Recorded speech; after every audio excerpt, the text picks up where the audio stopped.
আপনারা হায়াত কোনটা চান? কিরকম হায়াত চান? নিকৃষ্ট হায়াত নাকি তৈয়েব? তাহলে হালাল তৈয়েব চান, আমার কথা বুঝতে পারছেন? তাহলে হায়াতও তৈয়েব চান, ক্যারেক্টারও তৈয়েব চান, ঠিক না? আল্লাহর কাছে সবচেয়ে প্রিয় কি বলেন? পবিত্র জিনিস, উৎকৃষ্ট জিনিস, নির্ভেজাল জিনিস, এটা হলো আল্লাহর কাছে প্রিয়। আর ভেজাল 2 নম্বর, বুঝতে পারছেন? ভেজাল 2 নম্বর, নিকৃষ্ট, তো এগুলো আল্লাহর কাছে প্রিয় নয়। তাহলে আল্লাহ তাআলা কেন পৃথিবীতে নিকৃষ্ট দিয়েছেন, উৎকৃষ্ট দিয়েছেন জানেন? আপনারা বলতে পারবেন? এটা হলো আমাদের পরীক্ষা।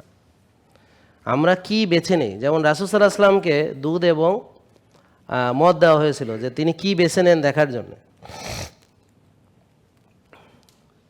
জিবরাইল আমিন ওনার সামনে একটা দুধের পেয়ালা আর একটা মদের পেয়ালা, তাহলে তখন জিবরাইল বললে যে না, আপনি উৎকৃষ্ট জিনিস পছন্দ করেছেন, খাঁটি জিনিস পছন্দ করেছেন, প্রাকৃতিক জিনিস পছন্দ করেছেন।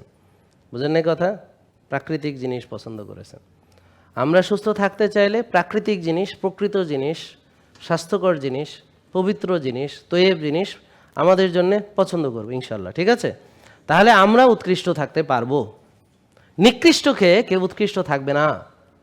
তাহলে একটা প্রবলেম হচ্ছে আমরা নিকৃষ্ট খাবার খাই, বারবার খাই, বেশি বেশি খাই, যা খাই সেটাকে ব্যবহারও করি না। এর ফলশ্রুতিতে কোষে অতিরিক্ত চর্বি জমে সেলুলার ওভারলোড হয়, অতিরিক্ত টক্সিসিটি হয়, অতিরিক্ত প্রদাহ হয়। অন টপ অফ দ্যাট আমরা রাত জাগি এবং টেনশনও করি, আর সার্বিকভাবে বিশৃঙ্খল জীবনযাপন করি। জেকে লাইফস্টাইল লিমিটেড, ওষুধ মুক্ত সুস্থ জীবন।